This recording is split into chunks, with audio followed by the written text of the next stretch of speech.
Est-ce que vous êtes favorable vous-même à cette atomisation des candidatures? Écoutez, je crois que ça se décide pas, ça s'organise pas.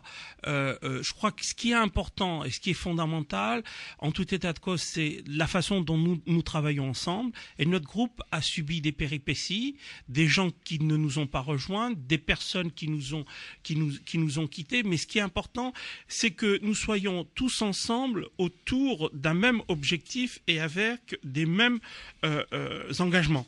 Je vais vous donner un exemple tout simple.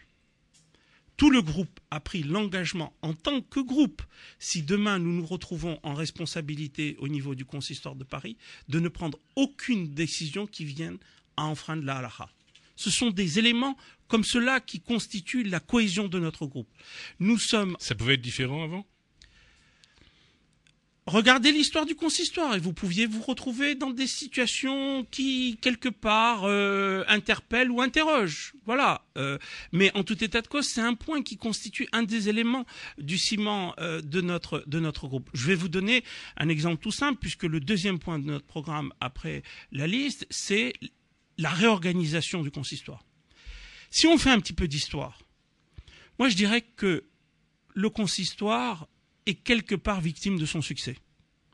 La cache-route est quelque part victime de son succès. Je m'explique. Pour certains qui se souviennent des années 60, qu'avions-nous ? 20, 25 communautés ? Combien de boucheries ? Moi, je me souviens, ma mère faisait 35 stations de métro pour aller acheter de la viande cachère. Aujourd'hui, grâce à Dieu, on a des boucheries, on a des traiteurs, on a des restaurants, on a des librairies. Et ça nécessite une organisation différente. Quand vous passez d'une organisation pour 25 communautés à une organisation 85 communautés, comme les 85 communautés consistoriales, ça nécessite une organisation différente. Parce que quelque part, et c'est un point aussi qui me paraît important, cet âge d'or du judaïsme français que nous connaissons depuis quelques années, nécessite une organisation de plus en plus professionnelle, nécessite une organisation où chaque communauté doit pouvoir se responsabiliser, être responsabilisée. Professionnalisme, responsabilisation, ce sont les deux éléments clés de notre démarche. Alors, vous parlez effectivement de cette évolution historique entre 25 et 85 communautés consistoriales aujourd'hui.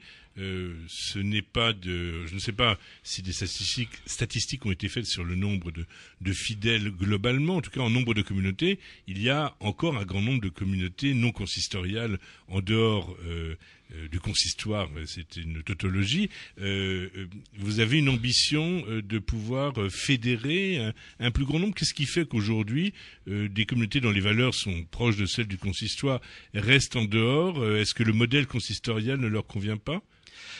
Monsieur Rosanovich, pour répondre à votre question, je vais donner une petite précision au préalable.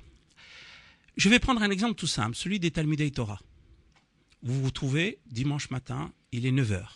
Il y a le président de la communauté qui est là, le rabbin de la communauté qui est là, et il faut mesurer l'engagement de tous ces acteurs communautaires à la base, qui est exceptionnel, d'un dévouement fantastique. Ils sont là pour les places de Kippour, pour Shabbat, pour le Talmidei Torah, pour les organisations de manifestations. Il y a un ensemble de responsables communautaires consistoriaux qui est extraordinaire et que je tiens particulièrement à saluer et qu'il faut constamment honorer. Ils sont là, le président, le rabbin. Il y a un professeur qui ne vient pas, qui est en retard. Ni l'un ni l'autre ne peut lui dire quelque chose. Parce que la relation professionnelle, elle est avec le consistoire de Paris, rue Saint-Georges. Et quand je parle de responsabilisation, pour la communauté qui le souhaite, c'est un acte volontaire. Pour la communauté qui le souhaite, j'insiste bien sur ce cas-là, à ce moment-là, la responsabilité du Talmud Torah peut être assumée directement par la communauté elle-même. De façon à ce qu'il y ait un lien direct entre le président, le rabbin d'un côté, le professeur de l'autre. Quel est à ce moment-là le rôle du consistoire dans un schéma comme celui-ci? Le consistoire a deux fonctions. Une fonction de prestation de service, si vous voulez qu'on vous aide pour la signature du contrat, pour toute une série de formalités administratives, Beruchim Abaïm, vous êtes les bienvenus, on vous aide, il n'y a aucun problème. Le deuxième élément essentiel, c'est que il faut qu'il y ait une supervision de l'organisation du Talmud Torah, de ce qui est enseigné et des livres. Et il faut dire d'ailleurs ce qui est fait est exceptionnel aujourd'hui et il faut continuer dans cette voie.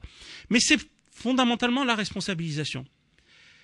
J'ai voulu vous donner cet exemple parce qu'à partir du moment où, communauté par communauté, on discute et on négocie ce qu'ils sont prêts à prendre en charge, à assumer, on se situe dans une relation beaucoup plus facile pour dire aux 30 ou 40 communautés non consistoriales, mais qui sont sur le même registre halachique et liturgique que le consistoire de Paris.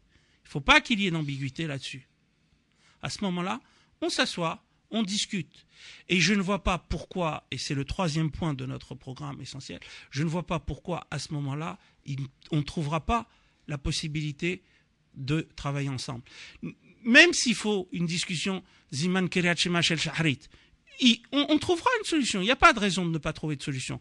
Et à ce moment-là, et c'est notre objectif, le consistoire de Paris sera encore plus qu'aujourd'hui au cœur de la vie juive francilienne.